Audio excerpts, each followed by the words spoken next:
Everyone, welcome to the channel Maithil Nitisha. आप सभी का हमारे चैनल में स्वागत है।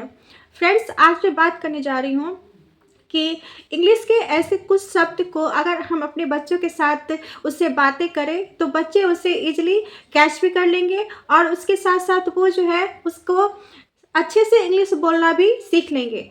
कुछ एक दो शब्द के छोटे छोटे उसके साथ अगर आप इंग्लिश से बात करें बच्चे को तो बच्चे इस चीज़ को इजीली कैच करेंगे। हम लोग के टाइम जब हम लोग छोटे थे तो इंग्लिश बहुत ज़्यादा टफ होती थी, क्योंकि हम लोग को हिंदी फिर उसे इंग्लिश में ट्रांसलेट करना सिखाया जाता था। लेकिन हम इसे अपने बच्चों के साथ बहुत ही इजीली तरीके से अपने बच्चे को समझा सकते हैं। तो फ्रेंड्स, ऐसे में कुछ शब्द जो मैं अपने बच्चे के साथ घर में इस्तेमाल करती हूँ तो वो मैं आज आप लोग के सामने शेयर करने जा रही हूँ। फ्रेंड्स, इससे पहले अगर आप हमारे चैनल पे नए हैं तो मैं रिक्वेस्ट करती हूँ, अगर आप हमारे चैनल पे नए हैं तो प्लीज़ हमारे चैनल को सब्सक्राइब कर लीजिएगा। साथ साथ आप इस टाइप के बच्चों से रिलेटेड अगर कोई भी वीडियो देखना चाहते हैं या फिर होम रिलेटेड इस टाइप के वीडियो देखना चाहते हैं तो इसके लिए आप जो है सब्सक्राइब के साथ साथ बेल आइकन जरूर प्रेस कर लीजिएगा ताकि आपको नोटिफिकेशन मिल सके, और वीडियो अच्छे लगे तो आप इसे शेयर करना मत भूलिएगा। तो फ्रेंड्स, मैं ब्लॉग स्टार्ट करती हूँ। तो फ्रेंड्स, पहला वर्ड है कम हियर, इधर आओ इधर आओ। अगर मुझे अपने बच्चे को बुलाना रहेगा तो मैं उसे बोलती हूँ कम हियर, इधर आओ। तो बच्चे को हाथ के इशारे के साथ साथ उसे ये भी समझ में आता है कि कम हियर मतलब मुझे आने के लिए बोल रही है, और इसका मतलब होता है इधर आओ, मतलब बुलाने के लिए। अगर हमें किसी को बुलाना होगा तो उसके लिए हमें कम हियर बोलना है, तो उससे बच्चे को ये चीज़ माइंड सेट होती है। दूसरा वर्ड है सीट प्रॉपर्ली, अच्छे से बैठो, सीट प्रॉपर्ली। तब उसे ये समझ में आता है कि मुझे अच्छे से बैठने के लिए बोला जाता है।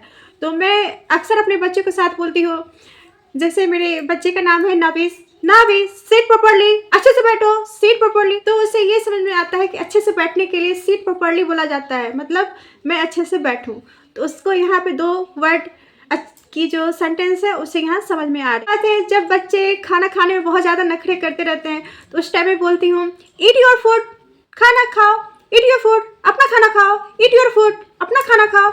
तो उसे यहाँ पे 3 वर्ड जो है के सेंटेंस उसे समझ में आ रहे हैं कि खाना खाने के लिए बोल रही है, तो यहाँ पे ईट योर फूड का यहाँ पे इंग्लिश में बोल सकते हैं। तो यहाँ पे उसको जो है इंग्लिश के साथ साथ हिंदी दोनों की जो है तो यहाँ पे उसे नॉलेज हो रही है। उसी तरह है ड्रिंक वाटर, पानी पियो, drink water, Navis drink water, पानी पियो। गो टू स्लीप, सोने जाओ, नाविस सोने जाओ, गो टू स्लीप। तो ये भी आप यूज कर सकते हैं। सुबह के टाइम में बच्चे को स्कूल के लिए तैयार करते रहो तो वो जल्दी उठते नहीं रहते हैं, तो उस टाइम वेक अप फास्ट, जल्दी उठो, नाविस वेक अप फास्ट, जल्दी उठो। तो इस तरह से उसे क्या होता है ना कि उसे इंग्लिश और हिंदी दोनों समझ में आता है कि हमें जब उठने के लिए बोला जा रहा है तो वेक अप फास्ट मतलब जल्दी उठो।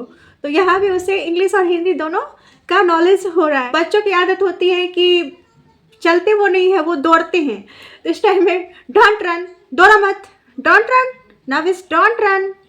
तो उसे ये समझ में आएगा कि मुझे दौड़ने के लिए मना किया जा रहा है, मतलब डोंट रन, मतलब दौड़ो नहीं। तो एक ये भी मैं अक्सर यूज करती, जब वो साइकिल चलाता रहता है तो बहुत ज़्यादा ही रेस वो साइकिल चलाता है, तो मैं अक्सर उसे कहती रहती हूँ बी केयरफुल, ध्यान से, मतलब ज़्यादा तेज मत चलाओ, बी केयरफुल नाविस, ध्यान से। तो मैं भी यहाँ ये वर्ड यूज़ करती हूँ। वो कुछ अच्छा करे तो गुड जॉब, बहुत अच्छा, शाबाश, गुड जॉब। तो ये वर्ड भी आप यूज कर सकते हैं। और जब वो मन लगा के पढ़ाई करता है और आपके सारे होमवर्क को अच्छे से सुना दे, वेरी गुड, बहुत अच्छा, ये मैं अक्सर यूज करती हूँ। जब वो कुछ ऐसा गलती कर लेता है तो इट्स ओके, कोई बात नहीं, इट्स ओके, कोई बात नहीं। तो यहाँ मैं इंग्लिश और हिंदी दोनों उसको साथ में बोलती हूँ तो उसे ये समझ में आता है कि कोई बात नहीं मतलब इट्स ओके। तो यहाँ ये भी आप यूज कर सकते हैं। होती है कभी कभी एक बार बच्चे को गलती हो जाती है तो उससे बार बार आप उसे जो है सो ऐसा बोलते रहिए कि ट्राई अगेन, फिर से कोशिश करो, ट्राई अगेन। तो इससे क्या होता है, बच्चे ज़्यादा मोटिवेट होते हैं और कोशिश करते हैं, और कोशिश करने वालों की कभी हार नहीं होती। तो ट्राई अगेन, फिर से कोशिश करो और वो अच्छा कर लेंगे। तो यहाँ भी उससे ये वर्ड आप अगर बार बार कोशिश करते हैं या फिर आप इसे बार बार अपने उसे डेली हैबिट में ले आते हैं, ट्राई अगेन, फिर से कोशिश करो, ट्राई अगेन, फिर से कोशिश करो, तो बच्चे को यहाँ भी 2 लैंग्वेज समझ में आ रही है कि ट्राई अगेन मतलब इंग्लिश में ट्राई अगेन और हिंदी में फिर से कोशिश करो। तो ये भी एक वर्ड आप यूज कर सकते। उसके बाद होमवर्क करने के लिए डू योर होमवर्क, अपनी होमवर्क कर लो, डू योर होमवर्क, अपनी होमवर्क कर लो। ये अक्सर मुझे इसे कहना पड़ता है, डू योर होमवर्क, अपनी होमवर्क कर लो। तो ये भी आप उसे डेली यूज में यूज कर सकते। जब एक साथ वो खेलने के लिए बैठता है तो मैं बोलती हूँ शेयर योर टॉयज, अपनी टॉयज को शेयर करो, मतलब मिलजुल के खेलो। Share your toys, share your toys, Navees share your toys. तो उसे समझ में आता है कि शेयरिंग करना है, टॉयज को मिलजुल के खेलना है, एक साथ खेलना है। तो यहाँ भी उसे ये वर्ड यूज़ करके उसे आप समझा सकते हैं कि मिलजुल के खेलना है, शेयर टॉयज को शेयर करना है। शेयर योर टॉयज, मिलजुल के खेलो, शेयर योर टॉयज। उसके बाद brush your teeth, Navees brush your teeth, अपनी दांत को साफ करो, ब्रश योर टीथ नवीस। तो उसे ये समझ में आ रहा है कि मुझे दांत साफ करने के लिए कहा जा रहा है, तो यहाँ पे ब्रश योर टीथ करना कह रही है, मतलब दांत को ब्रश करने के लिए। तो यहाँ पे उसे 2 लैंग्वेज समझ में आता है। तो बहुत सारी ऐसी बातें हैं जो आप अपने बच्चे के साथ इसे अगर डेली यूज हैबिट में ले आए तो बच्चे को 2 वर्ड या 3 वर्ड की इंग्लिश वो आसानी से सीख सकता है। बहुत सारी ऐसी वर्ड है जो अभी मुझे ध्यान नहीं आ रही है, जैसे थ्रो इट। बच्चे, छोटे बच्चे हैं, आदत होते हैं कुछ कोई चीज़ मुंह में उठा के ले लेते हैं, तो आप उसे कहोगे थ्रो इट। या फिर बच्चे क्या करते हैं, ऊपर कुछ नीचे का गिरा खा लेते हैं, ओपन योर माउथ, अपनी मुंह खोलो, ओपन योर माउथ। तो उससे समझ में आएगा जो मुंह खोलने के लिए बोल रहे हैं, तो open your mouth. Throw it मतलब फेंक दो, थ्रो इट फेंक दो, थ्रो इट। अगर आप बच्चे के इंग्लिश के साथ साथ हिंदी भी बोलना है और साथ साथ अगर आप उसे इशारा कर करके समझाएंगे तो इससे बच्चे को ज़्यादा समझ में आता है। तो ये कुछ डेली यूज़ के इंग्लिश के 2-3 वर्ड थे जो मैं अपने बच्चों के साथ घर में अक्सर यूज करती हूँ। बहुत सारे ऐसे वर्ड हैं जो मैं अभी भूल रही हूँ। तो फ्रेंड्स, ऐसे में आप अपने बच्चे को आसानी से इंग्लिश सिखा सकते हैं। स्पीकिंग स्किल जो उसकी इंग्लिश की है उसको आप अच्छे से डेवलप कर सकते हैं।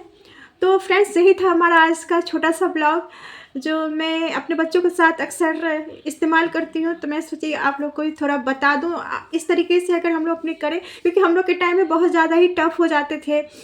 पहले क्या करते थे, हिंदी फिर उसका ट्रांसलेशन बनाना हम लोग को सिखाया जाता था। लेकिन अगर हम लोग इसे डेली अपने बच्चे के साथ इस तरह से इस्तेमाल करें तो बच्चे छोटे छोटे वर्ड इंग्लिश के आसानी से सीख जाएंगे। तो फ्रेंड्स, यही था हमारा आज का ब्लॉग। अगर आपको हमारा ब्लॉग बेनिफिशियल लगा हो तो प्लीज़ ऐसे लाइक शेयर ज़रूर कीजिएगा। साथ साथ कमेंट्स कर हमें ज़रूर बताइएगा कि आपको हमारा ब्लॉग कैसा लगता है। तो फिर मिलते हैं आप लोग के साथ नए ब्लॉग के साथ। तब तक आप नितिशा को दीजिए इजाज़त। नमस्ते।